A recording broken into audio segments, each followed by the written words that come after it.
China has got the Chinese Communist Party has got its legitimacy from the fact that a lot of Chinese have progressed up the economic ladder.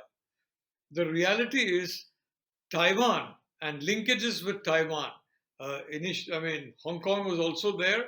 Hong Kong, frankly, has been almost completely destroyed where this purpose is concerned. But Taiwan is a life support machine for the more advanced sectors of the Chinese economy. And if you rip the life support machine off, for example, if you launch a war, let's say we're talking about so many important knowledge industry, items of manufacture. All that depends on human brain power. And you'll have 40, 50, 100 flights leaving Taiwan with that brain power, and the Chinese will be able to control nothing, frankly, assuming they were able to succeed, which I don't think is a very likely prospect. So the fact of the matter is, Xi Jinping, I mean, frankly, Biden made a big mistake by making these initial, very, if I may say so, unwise remarks publicly. Oh, well, she shouldn't have gone. The Pentagon thinks it's a bad idea. Obviously, he thinks it's an awful idea. And he's claiming that the Pentagon thought it was a bad idea. I don't know if that's the case. I hope not. I hope, but the fact is that gave Xi Jinping the confidence that you bully a little more and then the visit will be called off. Point one.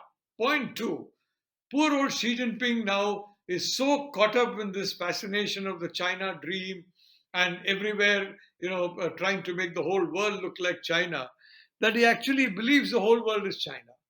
Now, as far as China is concerned, China is Xi Jinping and Xi Jinping is China.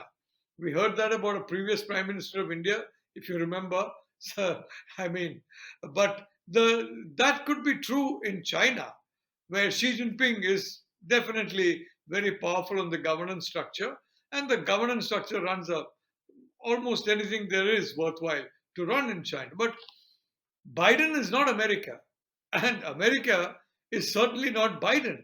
So the reality is that Biden may not like, Nancy Pelosi to go there, but the fact is, the U.S. president doesn't have power over the House Speaker. Nancy Pelosi is number three in the warrant of precedence after the president and vice president. In India, number three, president, vice president, prime minister.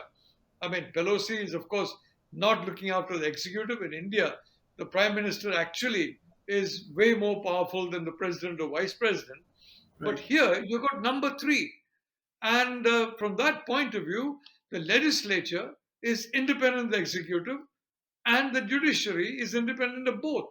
So Biden can't bully Pelosi into not going. And once she announced that she was going, once you had a bipartisan delegation that agreed to come, and I think Pelosi should make it, clear as to who are the members of the delegation who had agreed to come and then backed out after the Chinese started saber-rattling, and then we'll know. A